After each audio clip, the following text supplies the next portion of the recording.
এই কোরবানি আল্লাহ তাআলা প্রত্যেক যুগে যুগে বিধান দিয়েছেন, ওয়াজিব করেছেন, আবশ্যক করেছেন। তার কারণ হচ্ছে আল্লাহ তাআলার একত্ববাদ যেন মানব হৃদয় কন্দরে গ্রথিত হতে পারে।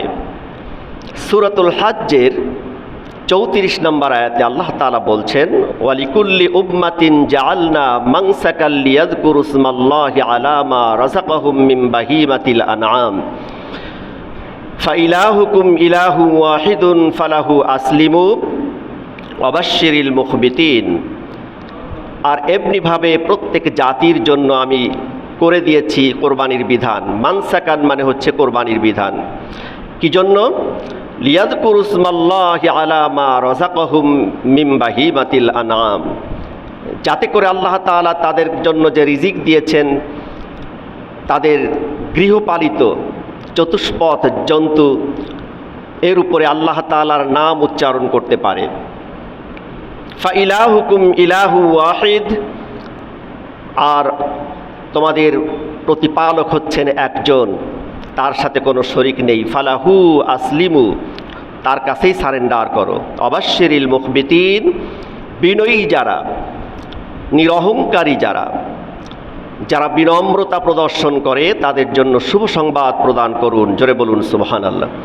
এই আয়াতে কারিমার 2 আয়াত উপরে আল্লাহ তাআলা বলেছেন, হুনাফা লিল্লাহি গায়রা মুশরিকিনা বিহি, একনিষ্ঠতার সাথে আল্লাহর জন্য শিরক মুক্তভাবে একনিষ্ঠতার সাথে আল্লাহ পাকের দিকে ধাবিত হতে বলেছেন। ওয়ামাই ইউশরিক বিল্লাহি ফাকাআন্নামা খাররা মিনাস সামা, আল্লাহ তাআলা বলছেন যে তার সাথে, আল্লাহ পাকের সাথে যারা শিরিক করে, তাদের দৃষ্টান্ত হচ্ছে তারা যেন আকাশ থেকে পড়ল আর একটি চিল ছো মেরে নিয়ে গেল, অথবা দূরবর্তী কোনো অখ্যাত স্থানে তারা পড়ে থাকলো। অর্থাৎ পরিচয়হীন অবস্থায় অনন্তকালীন জীবনের জন্য তারা ধ্বংসের অতল গহ্বরে নিক্ষিপ্ত হয়ে গেল। জোরে বলুন নাউযুবিল্লাহি মিন যালিক। আজকের আলোচ্য বিষয় হচ্ছে, আপনাদের মনে থাকার কথা, গত সপ্তাহে বলেছিলাম যে আল্লাহ তাআলা একমাত্র মুত্তাকীদের কাছ থেকে প্রত্যেক ইবাদত কবুল করেন। বিশেষ করে কোরবানির বিষয়টাও যদি কবুল করতে হয়, তাহলে আল্লাহ তাআলা মুত্তাকীদের থেকে কবুল করেন। এখন এই মুত্তাকী বা কোরবানি কবুল করাতে হলে আমাদের বৈশিষ্ট্য কি, গুণ কি, কোয়ালিটি, খাসায়েস অর্জন করা দরকার। আল্লাহ তাআলা পরবর্তী আয়াতে বলছেন, আল্লাযীনা ইযা যুকিরাল্লাহু ওয়াজিলাত কুলুবুহুম ওয়াস-সাবিরিনা আলা মা আসাবাহুম ওয়াল মুকিমিস সালাতি ওয়া মিম্মা রাযাকনাহুম ইউনফিকুন। এখন এই যাদের উপরে কোরবানির বিধান আরোপিত হয়েছে, এদের কোয়ালিটি বর্ণনা করছেন। আল্লাযীনা ইযা যুকিরাল্লাহু ওয়াজিলাত কুলুবুহুম, অর্থাৎ মুখবিত যারা বিনয়ী, আল্লাহ পাকের কাছে মুমিন বান্দাদের মধ্য থেকে যারা বিনয়ী হিসাবে যারা মকবুল হয়েছে, বা যারা বিনয়ী হিসাবে আল্লাহ পাক যাদেরকে পরিচয় দিয়েছেন, তাদের কোয়ালিটি, বৈশিষ্ট্য বর্ণনা করছেন। যখন তাদের সামনে আল্লাহ পাকের স্মরণ করা হয়, অথবা আল্লাহ পাকের কোরআনের তিলাওয়াত করা হয়, ইযা যুকিরাল্লাহ, আল্লাহর স্মরণ করা হয়, ওয়াজিলাত কুলুবুহুম, তখন তাদের অন্তর কেঁপে ওঠে, হৃদয় শিহরিত হয়। কোরআন কারীমের অন্যত্রে আল্লাহ তাআলা বলেন, আল্লাহু নাযালা আহসানাল হাদিসি কিতাবাম মুতাশাবিহাম মাসানিয়া তাকশাইরু মিনহু জুলুদুল্লাযীনা ইয়াখশাউনা রাব্বাহুম। আল্লাহ তাআলা নাজিল করেছেন, আল্লাহু নাযালা আহসানাল হাদিস, অতি উত্তম বাণী, যে বাণীর সাথে পৃথিবীর কোনো বাণীর সাদৃশ্য হতে পারে না, কম্পেয়ার চলে না। কিতাবান মুতাশাবিহান, যে বাণী একটা অপরের সাদৃশ্য রাখে, একটা অপরের খেলাফ হয় না, এবং সুসাদৃশ্যপূর্ণ, একটা আর একটার ব্যাখ্যা করে, একটা কথার সাথে আর একটা কথার কোনো গরমিল নেই। কোরআন কারীমের অন্যত্রে আল্লাহ তাআলা বলেছেন, আফালা ইয়াতাদাব্বারুনাল কোরআন, তারা কি কোরআন নিয়ে গবেষণা করে না? ওয়ালাউ কানা মিন ইনদি গায়রিল্লাহি লাওয়াজাদু ফীহি ইখতিলাফান কাসীরা, যদি এই কোরআন আল্লাহ পাকের কাছ থেকে ছাড়া অন্য কারো পক্ষ থেকে আসতো, অবশ্যই তার মধ্যে গরমিল পাওয়া যেত, একটার সাথে আরেকটার সাদৃশ্য হতো না। জোরে বলুন সুবহানাল্লাহ। এখানে আল্লাহ পাক বলছেন মুতাশাবিহাম মাসানিয়া। মাথানিয়া মানে হচ্ছে পুনর্পঠিত, বারবার পঠিত হয়, তারপরেও মানুষের কাছে বিরক্তিকর লাগে না। জোরে বলুন সুবহানাল্লাহ। প্রত্যেক রাকাতে সূরাতুল ফাতিহা পড়ি। এই 7টি আয়াত সম্বলিত সূরা সূরাতুল হিজরের মধ্যে আল্লাহ পাক বলেছেন সাবউল মাসানি। সূরাতুল ফাতিহার অনেকগুলো নাম রয়েছে, তার একটা নাম হচ্ছে সাবউল মাসানি, অর্থাৎ 7টি আয়াত সম্বলিত, বারবার পঠিত প্রত্যেক রাকাতে। ওয়ালাকাদ আতাইনাকা সাবআম মিনাল মাসানি ওয়াল কুরআনাল আযীম, আমি অবশ্যই আপনাকে দান করেছি সাবউল মাসানি, পুনর্পঠিত, বারবার পঠিত এই গ্রন্থ মধ্য থেকে সাবউল মাসানি, 7টি আয়াত বিশিষ্ট। জোরে বলুন সুবহানাল্লাহ। আল্লাহ রাব্বুল আলামিন বলছেন, আল্লাহু নাযালা আহসানাল হাদিসি কিতাবাম মুতাশাবিহাম মাসানিয়া তাকশাইরু মিনহু জুলুদুল্লাযীনা ইয়াখশাউনা রাব্বাহুম। এই চমৎকার সর্বোত্তম বাণী যখন প্রকৃত মুমিনরা শুনতে থাকে, তখন তাদের শরীর শিহরিত হয়। তাকশাইরু জুলুদুল্লাযীনা ইয়াখশাউনা রাব্বাহুম, তাদের প্রতিপালকের ভয়ে, তাদের প্রতিপালকের সামনে দাঁড়ানোর ভয়ে, জবাবদিহিতার ভয়ে, অর্থাৎ তার সেই বিরাট মহিয়ান সত্তা, তার বান্দা তারা এই কথা চিন্তা করে তার কালাম থেকে যখন পঠিত হয়, তখন তাদের শরীর শিহরিত হয়। তাকশাইরু মিনহু জুলুদুল্লাযীনা ইয়াখশাউনা রাব্বাহুম সুম্মা তালিনু জুলুদুহুম ওয়া কুলুবুহুম ইলা যিকরিল্লাহ। অতঃপর তাদের অন্তর নরম হয়ে যায়, হৃদয় বিগলিত হয়, শরীর এবং মন অধ্যত্ত আচরণ করে না। তার প্রতিপালকের পক্ষ থেকে যা কিছু দেয়া হয় বিনা বাক্যে, উইদাউট কোশ্চেন, প্রশ্নাতীতভাবে তা মেনে নেয়। জোরে বলুন সুবহানাল্লাহ। যালিকা হুদাল্লাহ ইয়াহদি বিহি মান ইয়াশা, আর সেটা হচ্ছে আল্লাহ পাকের পক্ষ থেকে হেদায়েত। আল্লাহ পাক যাকে ইচ্ছা এই হেদায়েত প্রদান করেন। জোরে বলুন সুবহানাল্লাহ। এই জন্য আল্লাহ তাআলার কাছ থেকে হেদায়েত চেয়ে নিতে হয়, দোয়া করতে হয়, ইয়া মুকাল্লিবাল কুলুব সাব্বিত কলবি আলা দীনিক, ইয়া মুসাররিফাল কুলুবি সাররিফ কুলুবানা সাররিফ কলবি আলা তাআতিক। হে অন্তর সমূহের পরিবর্তনকারী, আমার অন্তরকে আপনার আনুগত্যের দিকে, আপনার দ্বীনের দিকে পরিবর্তন করে দিন এবং প্রতিষ্ঠিত রাখুন। সকলে বলি আমিন। সম্মানিত মুসল্লিবৃন্দ, তো যে আয়াতে কারিমা আমি আপনাদের সামনে আলোচনা করছি, যে কোরবানির পূর্বে আমাদের এই কোরবানি, আমাদের ইবাদত আল্লাহ পাক যে কবুল করবেন, সেজন্য আমাদের কোয়ালিটি অর্জন করতে হবে কি আল্লাহ তাআলা তা বলছেন, এবং একটা আয়াতের সাথে আরেকটা আয়াতের সাদৃশ্য ব্যাখ্যা করা হচ্ছে। আল্লাহ রাব্বুল আলামিন বলেন, الذين إذا ذكر الله وجلت قلوبهم والصابرين على ما أصابهم والمقيم الصلاة ومما رزقناهم ينفقون। মুখবিতদেরকে আল্লাহ পাক শুভ সংবাদ দিতে বলেছেন। অবাশশিরিল মুখবিতিন, সেই মুখবিত কারা, সেই বিনয়ী কারা? আল্লাহ পাকের খাতায় বিনয়ী মুমিন কারা? ইযা যুকিরাল্লাহু ওয়াজিলাত কুলুবুহুম আস-সাবিরিনা আলা মা আসাবাহুম, এবং তাদের উপরে যে মুসিবত আপতিত হয়, এই মুসিবতের মধ্যে তারা বিচলিত হয় না, সবর ইখতিয়ার করে। কোরআনে কারীমের অন্যত্রে আল্লাহ পাক খাঁটি মুমিনের বৈশিষ্ট্য বর্ণনা করতে গিয়ে বলেন, ইন্নামাল মুমিনুনা আল্লাযীনা ইযা যুকিরাল্লাহু ওয়াজিলাত কুলুবুহুম ওয়া ইযা তুলিয়াত আলাইহিম আয়াতুহু যাদাতুহুম ঈমানা ওয়া আলা রাব্বিহিম ইয়াতাওয়াক্কালুন।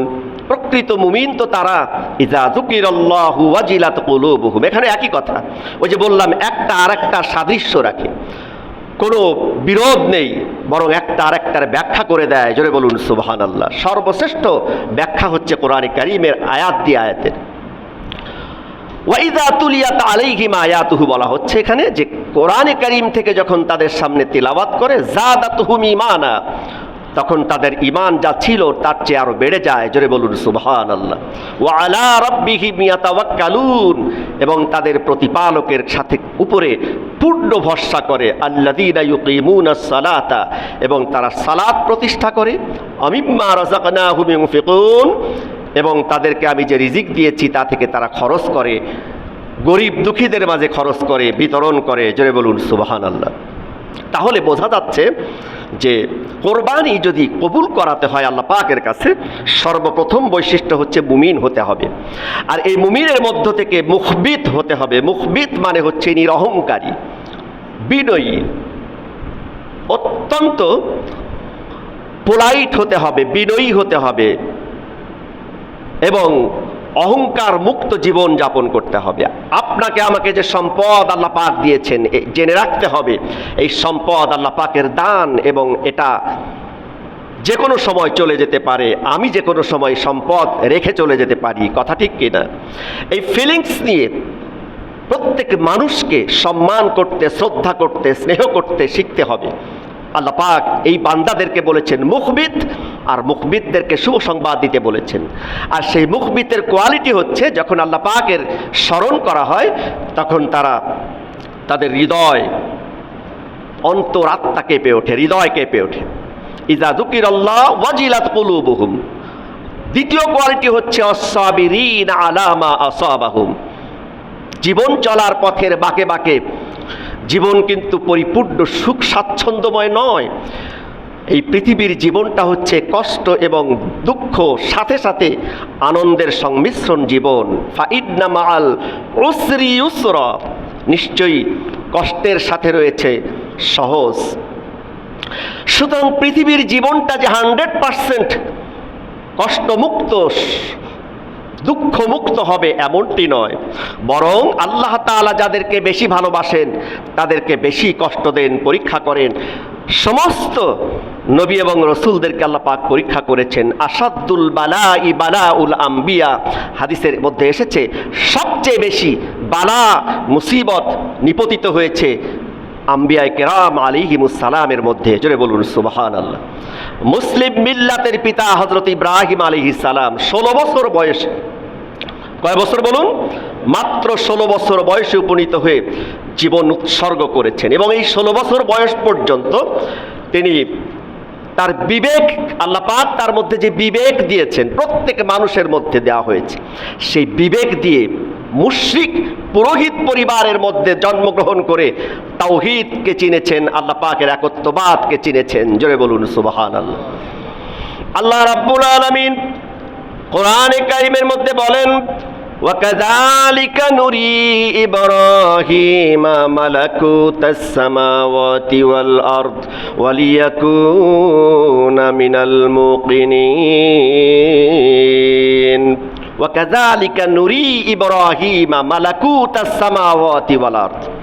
কত কঠিন কথা! আমি ইব্রাহিমকে আসমান এবং জমিনের আমার যে রাজত্ব, আধিপত্য, এটা প্রত্যক্ষ করিয়েছি, দেখিয়েছি। ওয়ালিয়াকুনা মিনাল মুকিনিন, যাতে করে সেই ইয়াকিন তার মধ্যে পয়দা হয়। অনেক ঘটনা রয়েছে। তিনি সূর্য দেখেছেন, চন্দ্র দেখেছেন, নিজে নিজে ইজতিহাদ করেছেন, তিনি প্রাণান্তকর চেষ্টা করেছেন যে আমার প্রভুকে আমি চিনতে চাই, পাইতে চাই। জোরে বলুন সুবহানাল্লাহ। এক পর্যায়ে তিনি বলেছেন, এক পর্যায়ে যখন সূর্য অস্তমিত হলো, চন্দ্র অস্তমিত হয়ে গেল, নক্ষত্র যখন অস্তমিত হয়ে গেল, তখন তিনি দৃঢ়তার সাথে বলেছেন, ইন্নী ওয়াজ্জাহতু ওয়াজহিয়া লিল্লাযী ফাতারাস সামাওয়াতি ওয়াল আরদা হানিফান। হানিফান, হানিফা শব্দের অর্থ একনিষ্ঠতার সাথে, কোনো প্রকার সন্দেহ নেই, কোনো প্রকার অলসতা নেই। এই কথাই বলা হয়েছে হুনাফা লিল্লাহি গায়রা মুশরিকিন বিহি, শিরক মুক্ত একনিষ্ঠতার সাথে রব্বুল ইজ্জত ওয়াল জালালের দিকে আমাদেরকে ধাবিত হতে হবে। সম্মানিত উপস্থিতি, তিনি বলেছিলেন ওয়ামা আনা মিনাল মুশরিকিন, আমি মুশরিকদের অন্তর্ভুক্ত নই। অথচ তার পারিপার্শ্বিক অবস্থা ছিল সম্পূর্ণ নেগেটিভ, প্রতিকূল অবস্থার মধ্য দিয়ে তিনি তাওহীদের উপরে এসেছেন।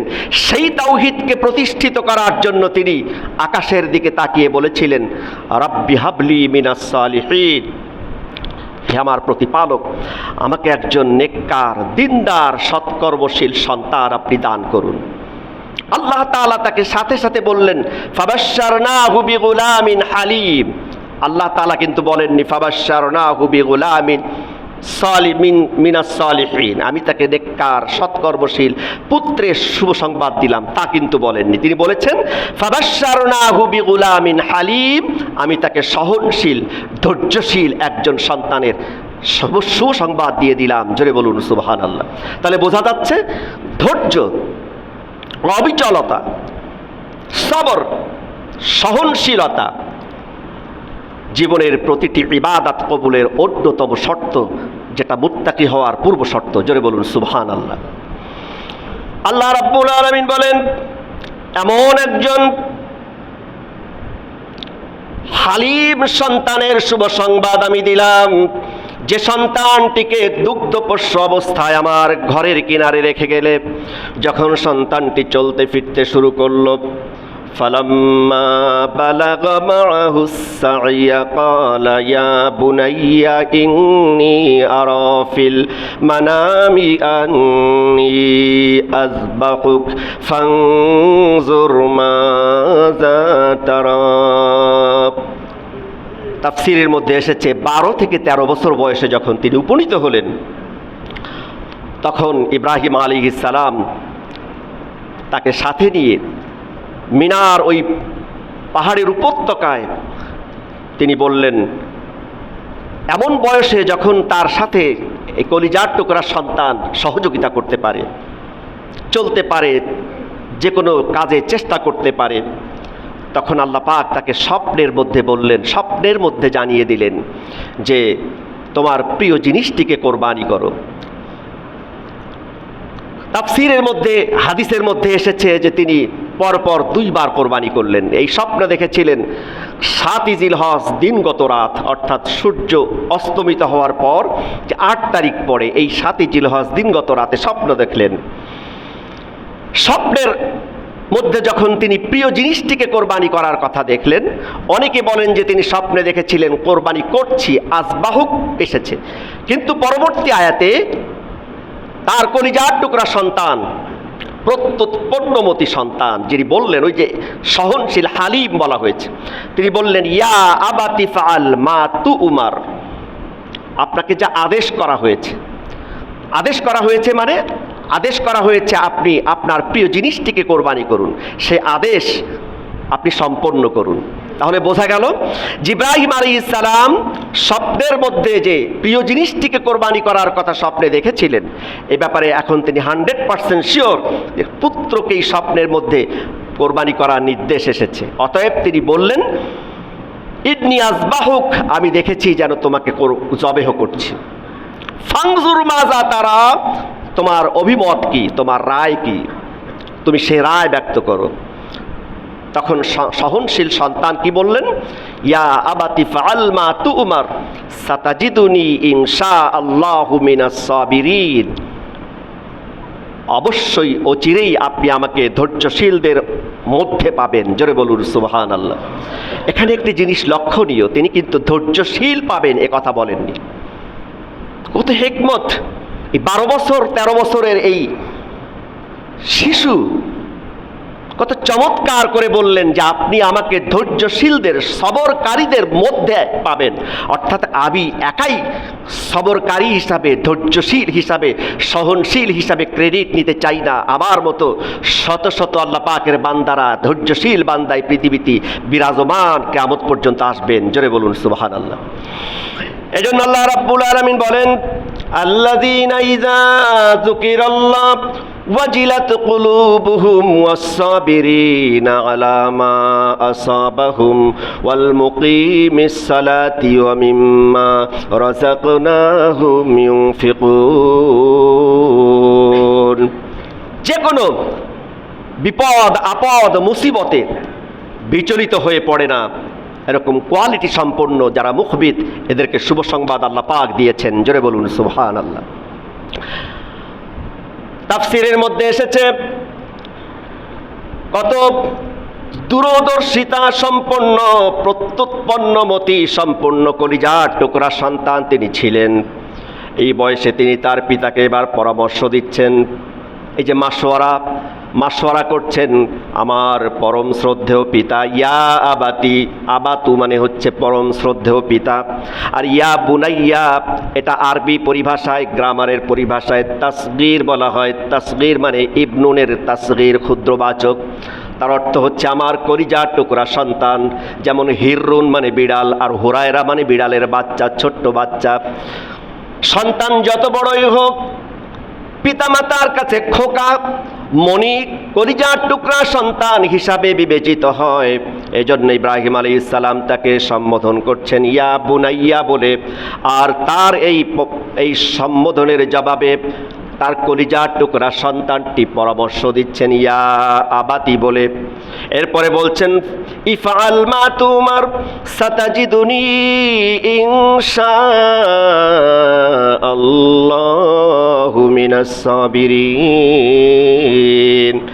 অবশ্যই আপনি আমাকে পাবেন, অচিরেই পাবেন, ধৈর্যশীলদের মধ্যে একজন।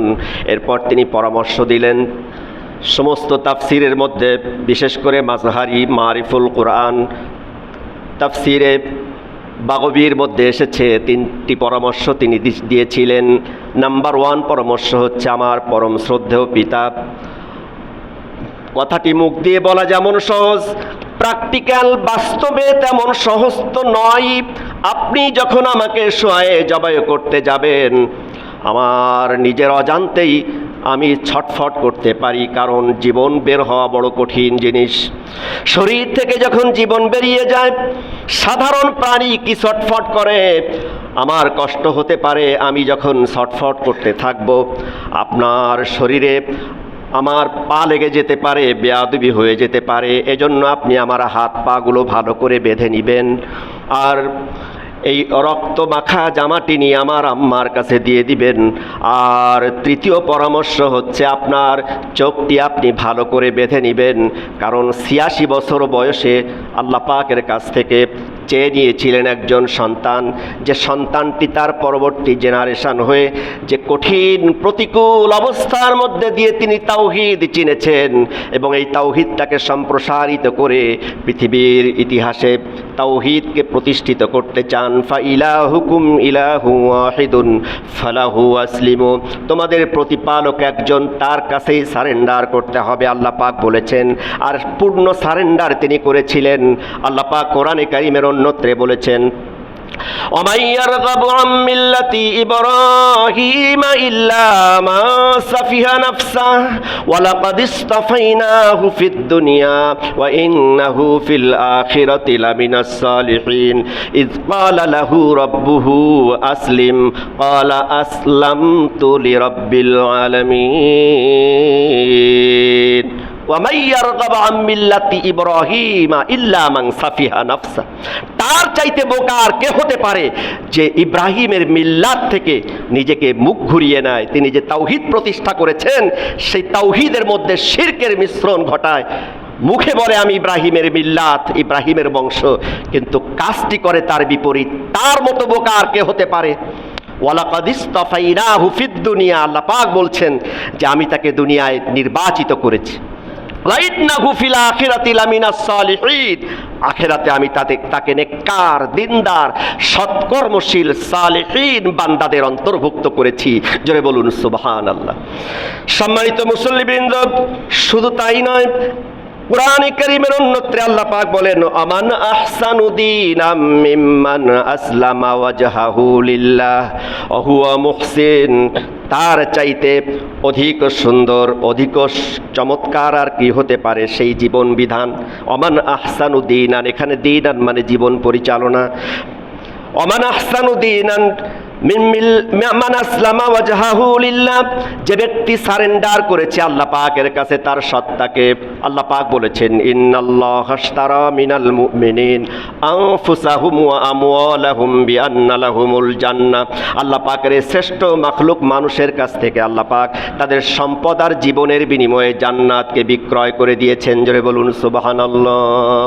এটার পূর্ণতা দিয়েছেন ইব্রাহিম আলাইহিস সালাম, এবং চলমান থাকতে থাকতে এক পর্যায়ে যখন বিলুপ্ত হয়, কাবার কর্নারে যখন মানুষগুলো কাবার মধ্যে 360টি মূর্তি রাখত, कबीले कबीले का बुत एक जुदा था, किसी का हुबल था, किसी का सफा था, ये नाइला पे और उज़्ज़ा पे फिदा था, इसी तरह घर घर नया एक खुदा था। गोत्रे गोत्रे ছোট ছোট ছোট ছোট মূর্তি বানিয়ে বানিয়ে তারা গর্ব করত। এরকম শিরকের যখন প্রসার ঘটে গিয়েছিল, আল্লাহ পাক তার হাবিব মুহাম্মদ রাসূলুল্লাহ সাল্লাল্লাহু আলাইহি ওয়াসাল্লামের মাধ্যমে সেই শিরকের মূলোৎপাটন করে কাবার কর্নারটিকে তাওহীদ পূর্ণ করে দিয়েছেন। জোরে বলুন সুবহানাল্লাহ। এটাই হচ্ছে কোরবানির মূল সিগনিফিক্যান্ট। সম্মানিত উপস্থিতি, তো বলতেছিলাম, আমান আহসানু দীনাম মিম্মান আসলামা ওয়াজহাহু লিল্লাহ ওয়া হুয়া মুহসিনুন, এবং সে হয় সৎকর্মশীল, মুহসিন। ওয়াত্তাবা মিল্লাতা ইব্রাহিম হানিফা, এবং ইব্রাহিমের মিল্লাতের উপরে হানিফ একনিষ্ঠতার সাথে সে জীবন পরিচালনা করে। তার মতো উত্তম জীবন পরিচালনা আর কার হতে পারে? জোরে বলুন সুবহানাল্লাহ। এখন সেই আদর্শটা কি? আদর্শটা দেখুন। তিনি যখন কলিজার টুকরা সন্তানকে আনবেন, তখন সর্বপ্রথম তার পরিবারকে ওয়াসওয়াসা দেওয়া হয়েছিল। শয়তান বলেছিল, তোমার কলিজার টুকরা সন্তানকে যে পিতা দীর্ঘদিন দূরে রেখেছিল, সেই সন্তানকে কোথায় নিয়ে যাচ্ছে তুমি কি জানো? তিনি বলেছিলেন যে আমি জানি, তার সন্তানকে তিনি সাথে বেড়াতে নিয়ে গিয়েছেন দীর্ঘদিন পর। শয়তান তখন ব্যাখ্যা করে বলল যে না, তাকে জবেহ করার জন্য নিয়ে যাচ্ছে। তখন আমাদের পরম শ্রদ্ধেয়া মাতা মা হাজেরা বলেছিলেন, অসম্ভব, পিতা তার সন্তানকে জবেহ করতে পারে না। তখন শয়তান আরো ব্যাখ্যা করলো যে এটা আল্লাহ পাকের নির্দেশ, জবেহ করবেই। তখন মা হাজেরা বলেছিলেন, যদি আল্লাহ পাকের নির্দেশই হয়ে থাকে, আল্লাহ রাব্বুল আলামিন যদি এই নির্দেশ আমাকে দিতেন, আমি আমার স্বামীর অপেক্ষা করতাম না, তোমার অপেক্ষা করতাম না, সাথে সাথে তার নির্দেশ পালন করতাম। জোরে বলুন সুবহানাল্লাহ। আমার সম্মানিতা মা ও বোনেরা, সন্তানকে আল্লাহ পাকের দ্বীনের উপরে উঠানোর জন্য, আল্লাহ পাকের সন্তুষ্টির উপরে এবং তার বিধানের উপরে ওঠানোর জন্য যে দৃঢ়তা ছিল তার মধ্যে, মা হাজেরার কাছ থেকে এই শিক্ষা আমাদেরকে নিতে হবে।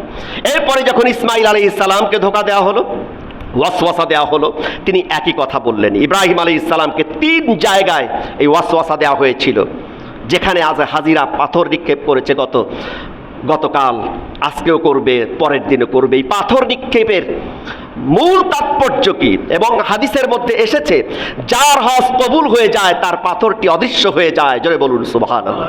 আর যার হজ কবুল হয় না, যার হজ্জের মধ্যে শিরক মিশ্রিত, লৌকিকতা মিশ্রিত, আর্টিফিশিয়াল, ইখলাস পূর্ণ নয়, তার পাথরটি ওখানে পড়ে থাকে, পরবর্তীতে সেই পাথরগুলো সরানো লাগে। জোরে বলুন নাউজুবিল্লাহি মিন যালিক। সম্মানিত উপস্থিতি, এজন্য হজ্জের, কোরবানির সমস্ত বিষয়টা হচ্ছে আত্মিক শিক্ষণীয় বিষয়। আমার সম্মানিত মুসল্লিবৃন্দ, এক পর্যায়ে যখন মিনায় সাবির নামক উপত্যকায় নিয়ে তিনি তার সন্তানকে কথা বললেন, আমি স্বপ্নে দেখেছি যেন তোমাকে জবেহ করছি।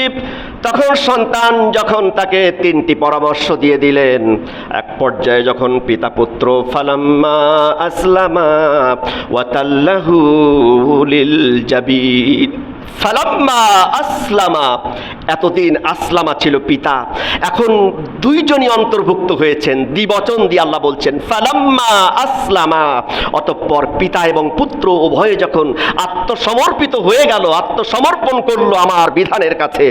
আল্লাহ পাক তো পরীক্ষা করতে চেয়েছিলেন, আল্লাহ পাক কিন্তু সন্তান জবেহ হোক এটা কিন্তু তিনি চাননি, তিনি দেখতে চেয়েছেন যে এই সন্তানের মহব্বত ইব্রাহিমের কলিজার মধ্যে বেশি না আমার আদেশের মহব্বত বেশি। জোরে বলুন সুবহানাল্লাহ।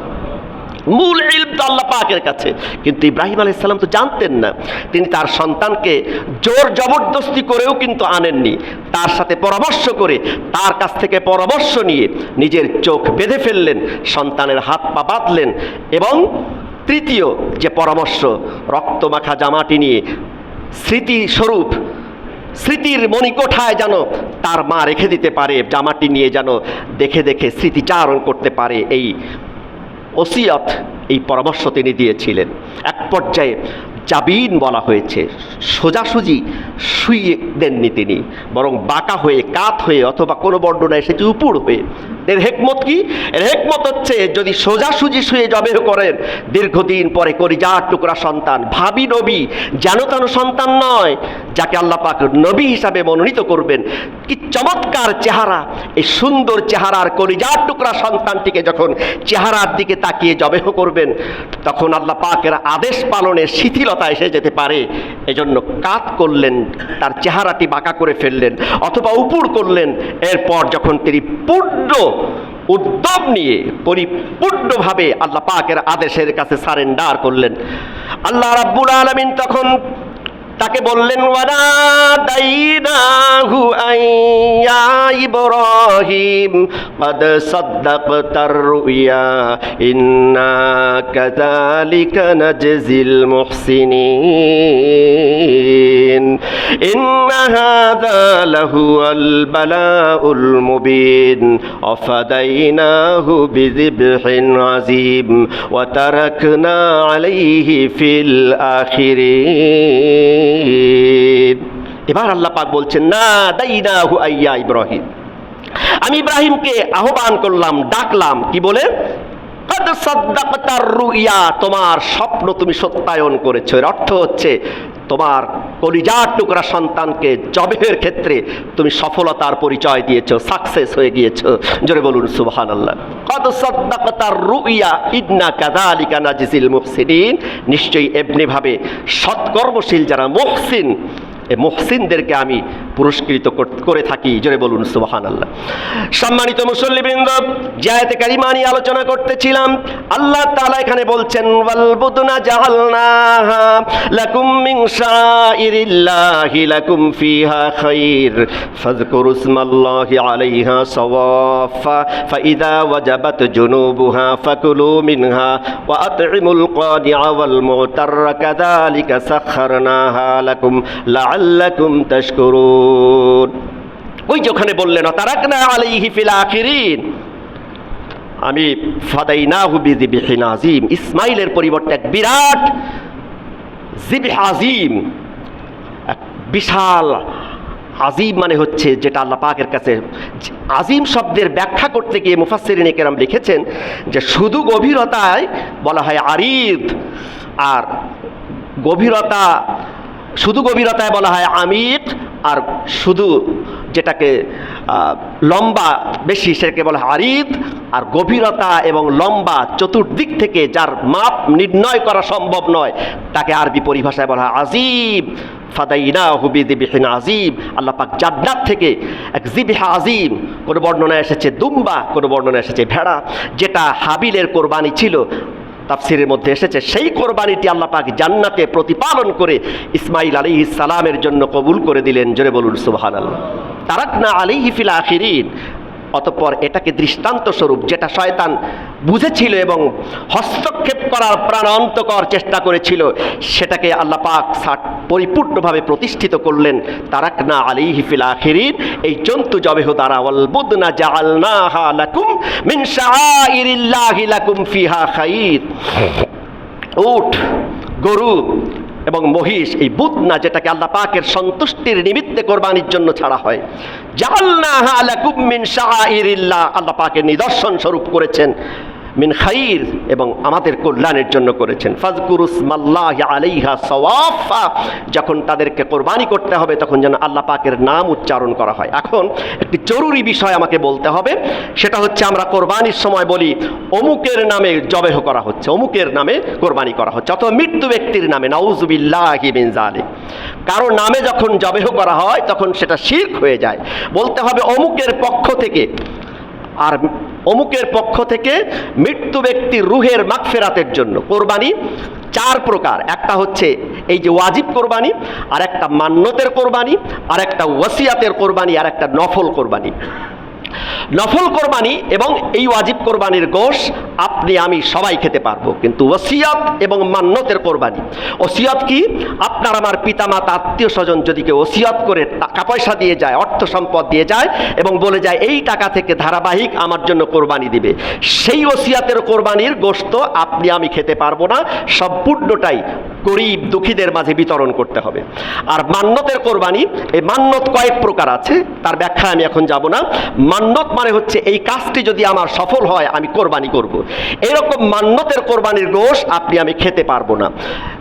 কিন্তু মৃত্যু ব্যক্তির নামে যদি আপনি নফল কোরবানি করেন, যেমন নবী করিম সাল্লাল্লাহু আলাইহি ওয়াসাল্লামের ইন্তেকালের পূর্বে তিনি হযরত আলী রাদিয়াল্লাহু তাআলা আনহুকে বলে গিয়েছিলেন যে আলী, আল্লাহ পাক তোমাকে যতদিন পৃথিবীতে রাখেন আমার নামে কোরবানি করবে, কিন্তু এটা মানে বাধ্যবাধকতা বা অর্থ দিয়ে যাননি, নফল কোরবানি। এটা পরবর্তী জেনারেশন তার পিতার জন্য, রুহের মাগফিরাতের জন্য করতে পারে, সম্মানের জন্য করতে পারে, এই ক্ষেত্রে এই গোশটা খাওয়া যাবে। আর লক্ষ্য রাখতে হবে, আমি পুরাতন ঢাকায় যখন প্রথম 2009-10-এর দিকে জয়েন করে, 9-এর শেষ দিকে জয়েন করেছি, তো সেই মসজিদের সম্মানিত সভাপতি সেবার হজে গিয়েছিল কোরবানির সময়, তার কোরবানিটি আমাকে করার জন্য বলে গিয়েছিলেন। কোরবানি করার সাথে সাথে দেখি রক্তটা নিয়ে দেয়ালে লাগালো। আমি বললাম ব্যাপার কি, অ্যাস্টোনিশড হয়ে গেলাম। তখন তারা বলল যে এটা পবিত্র রক্ত, এটা দেয়ালে লাগাতে হয়। আমি বললাম নাউযুবিল্লাহি মিন যালিক। এগুলো পুরাতন ঢাকায় আছে, জানি না এদিকে আছে কিনা। এই যে আকীদা সহিহ করতে হবে, এই আলোচনায় পরবর্তীতে আসছে। আল্লাহ রাব্বুল আলামিন বলেন والبدن جعلناها لكم من شعائر الله لكم فيها خير فاذكروا اسم الله عليها صواف فإذا وجبت جنوبها فكلوا منها وأطعموا القانع والمعتر। যখন কোরবানি কমপ্লিট হয়ে যাবে এবং জন্তু যখন শুয়ে পড়বে, পিঠ শুয়ে পড়বে, যখন তার ওই জীবন থাকতে যেন চামড়া ছাড়ানো না হয়, যখন কমপ্লিট হয়ে যাবে তখন ফাইদা ওয়াজাবাত জুনুবুহা ফাকুলু মিনহা, তা থেকে গোশত তোমরা খাবে। ওয়া আতইমুল কানিআ ওয়াল মুতার, এবং যারা গরিব দুঃখী তোমাদের কাছে যাচনা করে, আশা করে তাদেরকে দিবে, এবং যারা গরিব, আত্মসম্মান বোধ সম্পন্ন গরিব, তোমাদের কাছে চায় না আত্মীয় স্বজনের মধ্যে, তাদেরকেও খাওয়াবে। কাযালিকা সাখখারনাহা লাকুম লাআল্লাকুম তাশকুরুন। এমনিভাবে এই শক্তিশালী পশুগুলোকে আমি তোমাদের অনুগত করে দিয়েছি, বাধ্য করে দিয়েছি যেন তোমরা আমার শুকরিয়া আদায় করো, কৃতজ্ঞতা স্বীকার করো। এরপরে আল্লাহ পাক বলছেন লা ইয়ানালাল্লাহা লুহুমুহা ওয়ালা দিমাউহা ওয়ালাকিন ইয়ানালুহুত তাকওয়া মিনকুম কাযালিকা সাখখারাহা লাকুম লিতুকাব্বিরুল্লাহা আলা মা হাদাকুম ওয়াবাশশিরিল মুহসিনিন। লা ইয়ানালাল্লাহা লুহুমুহা, উলামায়ে কেরাম বুঝবেন, লান দিয়ে তাকিদ দিয়েছেন, লা ইয়ানালাল্লাহা, কশিন কালেও আল্লাহ পাকের কাছে অর্জন করতে পারবে না, লুহুমুহা, এই কোরবানির গোশত আল্লাহ পাকের কাছে যায় না, ওয়ালা দিমাউহা, কোরবানির রক্ত আল্লাহ পাকের কাছে পৌঁছায় না, ওয়ালাকিন ইয়ানালুহুত তাকওয়া মিনকুম, তোমার অন্তঃকরণের তাকওয়া বুঝে কোরবানির পশুর রক্ত মাটিতে পড়ার আগেই তোমার কোরবানি আল্লাহ পাকের দরবারে কবুল হয়ে যায়। জোরে বলুন, কত কঠিন কথা! কোরবানির পশুর জবেহের রক্ত মাটিতে পড়ার আগেই আপনার আবার কোরবানি কবুল হয়ে যায়। পক্ষান্তরে যদি তাকওয়া না থাকে, তাকওয়া মুক্ত কোরবানি, এই যে মুখবিত মুহসিন ওয়াবাশশিরিল মুহসিনিন বলা হয়েছে, মুহসিনদের জন্য শুভ সংবাদ, যদি এই কোয়ালিটি অর্জন করতে না পারি, সালাত প্রতিষ্ঠা করতে না পারি, কোরবানি দিয়ে যাচ্ছি সালাত আদায় করি না, ফজরের সালাত করি জোহরে, জোহরের সালাত আদায় করি আসরে, কোনো খবর নেই, এভাবে যদি করি, সালাতের প্রতি উদাসীন থাকি, এভাবে যদি অহংকার বোধ নিয়ে চলি, হিংসা অহংকার এগুলো নিয়ে চলি, হাজারো কোরবানি দিলেও লাভ হবে না। আল্লাহ পাক বলেছেন অবাশশিরিল মুখবিতিন, মুখবিত হতে হবে। সম্মানিত উপস্থিতি, নবী করিম সাল্লাল্লাহু আলাইহি ওয়াসাল্লাম বলেছেন, সাহাবায়ে কেরাম ক্বালা আসহাবু রাসূলিল্লাহ সাল্লাল্লাহু আলাইহি ওয়াসাল্লাম মা হাযিহিল আদাহি, সাহাবায়ে কেরাম উৎসুক হয়ে জিজ্ঞাসা করলেন, আদাহি এই কোরবানি, এই উৎসর্গ কী জিনিস? তিনি বললেন হিয়া সুন্নাতু আবিকুম ইব্রাহিম, এটা হচ্ছে তোমাদের পিতা ইব্রাহিমের সুন্নাহ পদ্ধতি, রীতিনীতি। তারা বললেন ফামালানা ফিহা ইয়া রাসূলুল্লাহ, এর মধ্যে আমাদের ফায়দা কি? আমরা ফায়দা খুঁজি, উপকার খুঁজি। নবী করিম সাল্লাল্লাহু আলাইহি ওয়াসাল্লাম বললেন বিকুল্লি শাওরাতিন হাসানাতুন, প্রত্যেক প্রাণীর এক একটা পশমের বিনিময়ে তোমাদের আমল নামায় কোরবানির সওয়াব লিপিবদ্ধ করা হবে। জোরে বলুন সুবহান। সাহাবায়ে কেরাম অ্যাস্টোনিশড হয়ে গেলেন যে প্রাণীর গায়ে তো অনেক পশম থাকে। তখন তারা বললেন ফাসুফ ইয়া রাসূলুল্লাহ, যদি ভেড়া, দুম্বা, ভেড়ার গায়ে তো সবচেয়ে বেশি পশম, অনেক বেশি পশম সম্পন্ন প্রাণীর যদি কোরবানি করি, তিনি বললেন বিকুল্লি শারাতিন মিনাস সুফ হাসানাতুন, আল্লাহ পাকের খাজানায় নেকি দিতে আল্লাহ পাক তিনি কার্পণ্য করেন না। বান্দা যেন নেকি অনেক বেশি অর্জন করে কিয়ামতের দিন জান্নাতে যেতে পারে, আল্লাহ পাক এটা চান। এজন্য এই পদ্ধতিগুলো আল্লাহ পাক করে দিয়েছেন। জোরে বলুন সুবহানাল্লাহ। সম্মানিত উপস্থিতি, আমি চেয়েছিলাম আজকে একটু আগেই ছেড়ে দিতে, সময় হয়ে গেল। আমি আর এগিয়ে যেতে চাই না, কারণ অনেক মুরব্বিয়ানে কেরাম আসেন 11:30টার সময় থেকে, তাদের কষ্ট হয়। তো আমি যে মাসআলাগুলো দিলাম এই আলোচনার মধ্যে আমরা খেয়াল রাখবো, বিশেষ করে কোরবানি পশুর জবেহের সময় অনেকের নাম উচ্চারণ করে, অমুকের নামে এই কথাটি বলবেন না, বলবেন অমুকের পক্ষ থেকে আল্লাহ পাকের নামে, আল্লাহ পাকের সন্তুষ্টির নিমিত্তে কোরবানি দেওয়া হচ্ছে। এবং অনেক গুরুত্বপূর্ণ মাসআলা আছে, ইনশাআল্লাহ আগামীকাল ঈদের মোনাজাতের আগে আলোচনা করব, খুতবার পরে বা খুতবার আগে আলোচনা করব ইনশাআল্লাহ। আল্লাহ তাআলা যেন আমাদেরকে যথাযথভাবে কোরবানি করার তৌফিক দান করেন, যে কোরবানির মাধ্যমে তার প্রিয় খলিল নির্বাচিত হয়েছিলেন পৃথিবীতে এবং আখিরাতে সৎকর্মশীল হিসাবে বিবেচিত হয়েছিলেন, সেই ইব্রাহিমের যথাযথ উত্তরসূরি হিসাবে আল্লাহ পাক যেন আমাদের